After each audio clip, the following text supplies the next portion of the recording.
那么今天上午，我们针对这个国务院新发布的一条政策来做出一个解读。在昨天，国务院发布了关于深入实施人工智能的一个行动的一个意见。那说白了就是将推动人工智能与经济社会各行各业各领域的一个广泛深度融合。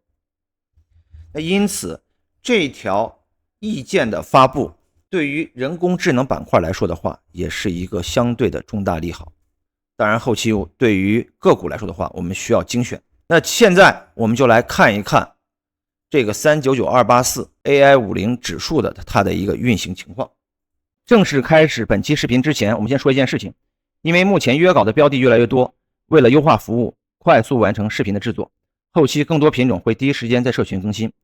B 站将逐步减少充电128和会员约稿视频的上传，但是每一天我们都会把前一天这些约稿做成的视频以图片的形式在我们 B 站的动态里发布，让大家知道我们今天或者前一天录播了哪些品种。如果你有需要，那么也可以来加 QQ 来了解这个权益和福利。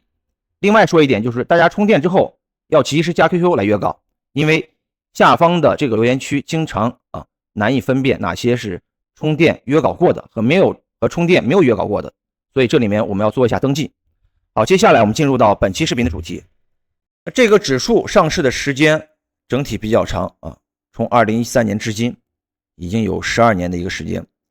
在这12年的时间里，绝大部分的时间跨度它是处于一个宽幅震荡的走势当中，但是最近又出现了新的端倪。首先我们先划分一下前期的第一波上涨从这个相对的低位952涨到了5309。这次的上涨，首先我们可以把它看作是一个 A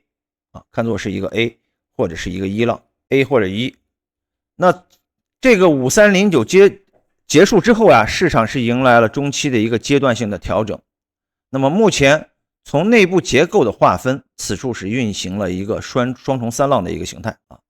这是一个 W 向上运行了一个 X， 然后再次回落走完这个双重三浪的最后一个结构 Y 浪 W X Y。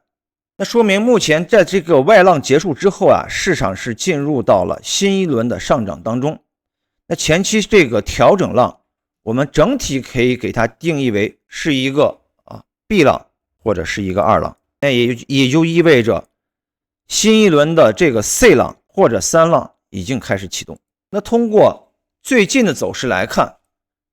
从这个24年的2月份开始，它是运行出了一个引导楔形的一个雏形。那么目前这一波走势初步可以给它定义为这是属于一个 C1 或者三浪一。那么我们就知道了，我们现在处于 C1 或三浪一当中。后期整体向上将会以突破之前的5309为一个首要目标。这里我们先要用一下这个波浪尺来看一下这个 C1 或31当中的其中的子浪3和这个子浪5的一个幅度比例关系。通过上述的划分，我们可以看到上方阶段性的位置，如果说能突破最近的这个4120这一线的三重的一个压制，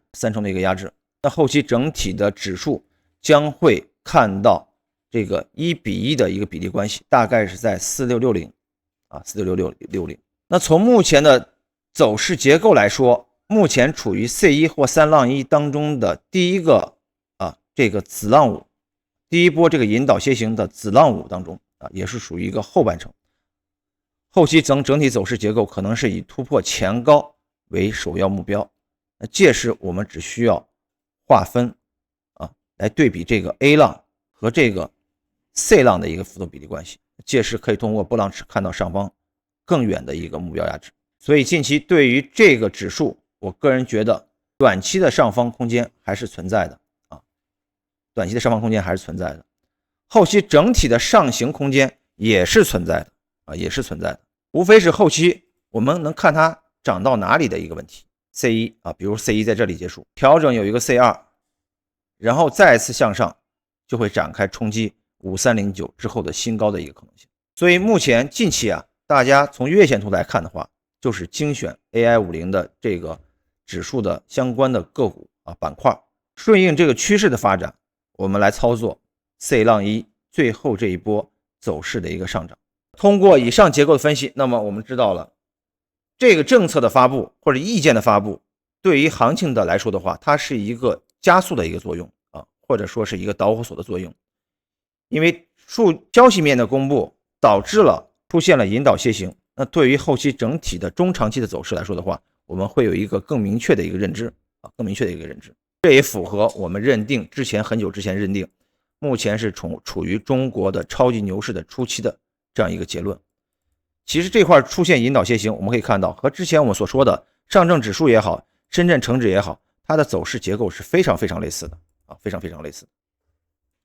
好，以上就是今天我们关于这个国务院新发布的这个人工智能的政策的一个解读，同时结合到这个盘面指数，我们看了一下这个 AI50 后期整体上涨的一个空间和幅度。好，本期视频到此结束，我们下一期再见。